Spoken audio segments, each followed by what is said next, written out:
আসসালামু আলাইকুম। এটা হলো ফায়ার ডিজেল পাম্প। এটা আজকে আমি আপনাদের দেখাবো ফায়ার ডিজেল পাম্প কিভাবে রানিং করা হয় বা চালানো হয়। প্রথমে আপনাকে পাম্প প্রাইমিং করতে হবে, বাতাস বের করতে হবে, যা কিছু আছে সাকশন লাইনের মাধ্যমে পানির বা বাতাস বের করতে হবে। তারপরে আপনাকে দেখতে হবে এই যে সুইচটা, এটা হলো অফ আছে এখন, এই যে এটা হলো এখন অফ আছে, ওতে অফ। এই যে ম্যানুয়াল, এটা হচ্ছে ম্যানুয়াল। এই যে এখন ম্যানুয়াল আছে, প্যানেলে শো করতেছে, এই যে প্যানেলে শো করতেছে ম্যানুয়াল। এই যে এখন অফ আছে, এই যে অফ করলাম, এখন অফ দেখাচ্ছে। এখন O2 করলাম, এই যে O2, এটা হলো O2, এতে O2, এই যে প্যানেলে O2 শো করতেছে, প্যানেলে O2 শো করতেছে। এখন আমি চালাবো ম্যানুয়ালে, আমি এখন ম্যানুয়ালে চালাবো।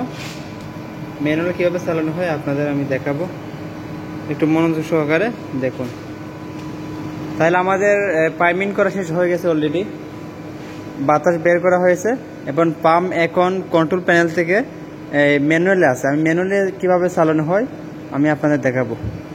সাধারণত ডিজেল ফায়ার পাম্পে দুইটি ব্যাটারি হয়, ব্যাটারি 1, ব্যাটারি 2। ব্যাটারি 1-এর মধ্যে কত ভোল্টেজ আছে আপনারা দেখেন, এই যে প্যানেল শো করতেছে 13.4 ভোল্ট, এবং চার্জার 2 মানে ব্যাটারি 2-র মধ্যে 13.4 ভোল্ট আছে।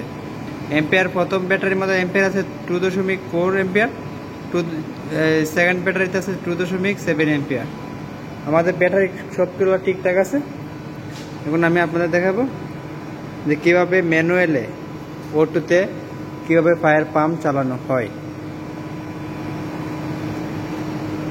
আপনারা ইমার্জেন্সি ক্ষেত্রে ফায়ার ডিজেল পাম্প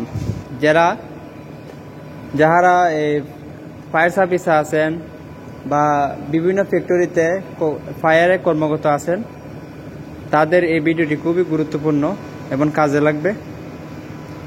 আপনারা ইমার্জেন্সি ক্ষেত্রে এই জায়গা থেকে আপনারা এই কন্ট্রোল প্যানেল ছাড়াই শুধু ব্যাটারির মাধ্যমে এইখান থেকে আপনারা এই ডিজেল পাম্প রান করতে পারবেন, এবং এখান থেকে আপনারা ডিজেল পাম্প বন্ধ করতে পারবেন। ডিজেল পাম্প বন্ধ করার ক্ষেত্রে অনেক পদ্ধতি আছে। পিছন থেকে বন্ধ করা যায়, তারপরে ইমার্জেন্সি এখান থেকেও বন্ধ করা যায়, আবার কন্ট্রোল প্যানেল থেকে মূল জায়গা থেকেও বন্ধ করা যায়। ফায়ার ডিজেল পাম্পে দুইটি ব্যাটারি রয়েছে, আমি আগে বললাম, দুইটা ব্যাটারির মাধ্যমে আলাদা আলাদাভাবে স্টার্ট করা যায়। এখন মূল ভিডিওতে চলে যায় কীভাবে ফায়ার পাম্প চালানো হয়। আজকে ছাড়বো ম্যানুয়ালে, তাই আমি আর কথা না বাড়িয়ে এখনই আমি আপনাদের দেখাবো। এখন ফায়ার পাম্প বন্ধ রয়েছে। টোটাল পাম্প রয়েছে আমাদের জকি পাম্প, ওই যে এটা হচ্ছে জকি পাম্প, এটা হচ্ছে ইলেকট্রিক বড় পাম্প 440 ভোল্ট, জকি পাম্পও 440 ভোল্ট। তাই কথা না বাড়িয়ে আমি চলে যাই। সবগুলো পাম্প বন্ধ আছে, শুধু ডিজেল আমি ছাড়বো। এখন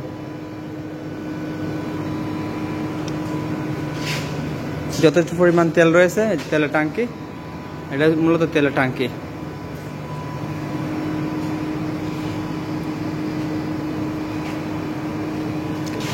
তাই আমি ম্যানুয়াল করে দিলাম, ম্যানুয়াল আছে, শুরু করছে প্যানেল, প্যানেলে শুরু করতেছে। আমি ব্যাটারি 1, এটা হচ্ছে মূলত 1-এর মাধ্যমে স্টার্ট করা যাবে, 2-র মাধ্যমে fire pump diesel pump start করা যাবে। তো আমি 1 দিয়ে স্টার্ট করব।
তাই আমি পাম্প ইনস্টল করে আপনাদের দেখালাম। এখন আমি পাম্প অটোতে রেখে দিতে পারি, যাতে যে কোনো সময় আগুন লাগলে কোম্পানি সঙ্গে সঙ্গে ফুল প্রেসার পানি পেয়ে যায়। পাম্প অটোতে রাখলে বিশেষত পানি একটি পরিমাণ আছে, যখন কমে যায় তখন automatic fire diesel pump running নেবে এবং ফুল প্রেসার দিবে। তাহলে ধন্যবাদ আপনাকে।